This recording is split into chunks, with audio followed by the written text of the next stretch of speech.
ভাই মুসলমান, ইমান ছাড়া যাবে না, শিরিক করা যাবে না।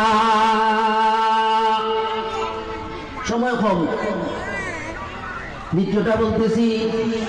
এরপরে 2 নম্বর কাজের নির্দেশ দেওয়া হয়েছে, সেই কাজটা হচ্ছে ওয়ালা তাতরাকনা সালাতাল মাকতুবাত মুতাআম্মিদা।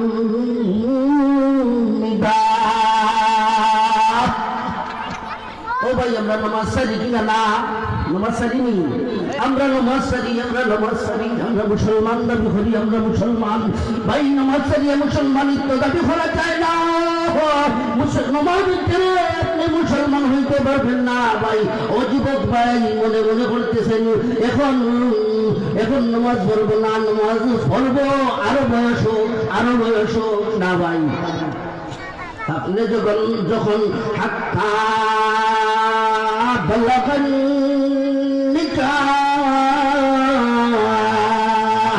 বিয়ার বয়সে পৌঁছেছেন, তখন আপনার উপর নামাজ ফরজ হয়ে গেছে। ও ভাই, ও বোন, এরপর থেকে যদি আপনি নামাজ তরক করেন, তাহলে গুনাহে কবিরা করলা। কি করলা? গুনাহে কবিরা করলা। রাসূল কারীম সাল্লাল্লাহু তাআলা আলাইহি ওয়াসাল্লাম বলেন, মান তারাকা সালাতান মুতাআম্মিদান ফাকাদ কাফার, আও কামা ক্বালা আলাইহিস সালাতু ওয়াসসালাম। যে ইচ্ছা করে নামাজ তরক করবো সে কাফির হইয়া যাইব। যদিও হানাফি মাযহাব মতে কিছু কথা আছে।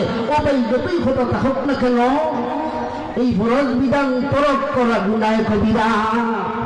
এজন্য আল্লাহর রাসূল সাল্লাল্লাহু আলাইহি ওয়াসাল্লাম বলেন, ওয়ালা তাতরাকুস সালাতাল মাকতুবাতা মুতাআম্মিদা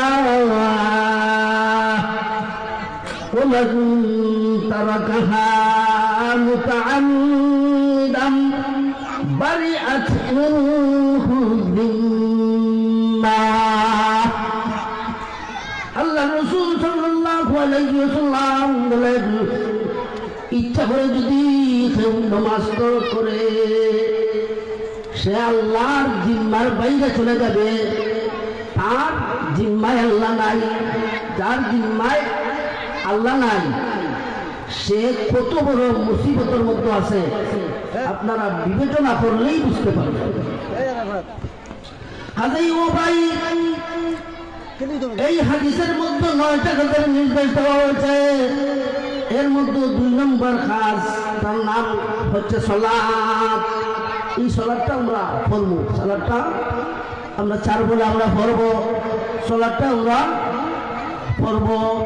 সালাত ছেড়েও ভাই কামিল মুসলমান হওয়া যায় না।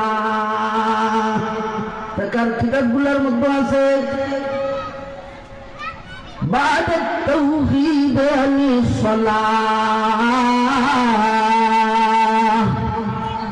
ঈমান আনার পর যেই খাসটা ফরজ সেটা হচ্ছে নামাজ।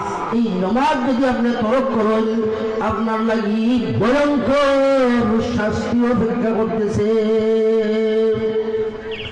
হাদিস শরীফের মধ্যে আছে, আল্লাহর রাসূল সাল্লাল্লাহু তাআলা আলাইহি ওয়াসাল্লাম যখন মেরাজে গেলেন, তখন দেখলেন একদল মানুষকে পাথর মেরে মেরে মাথা দ্বিখণ্ডিত করতেছে, মাথার একবারে চূর্ণ বিচূর্ণ করতেছে। আবার কিছুক্ষণ পর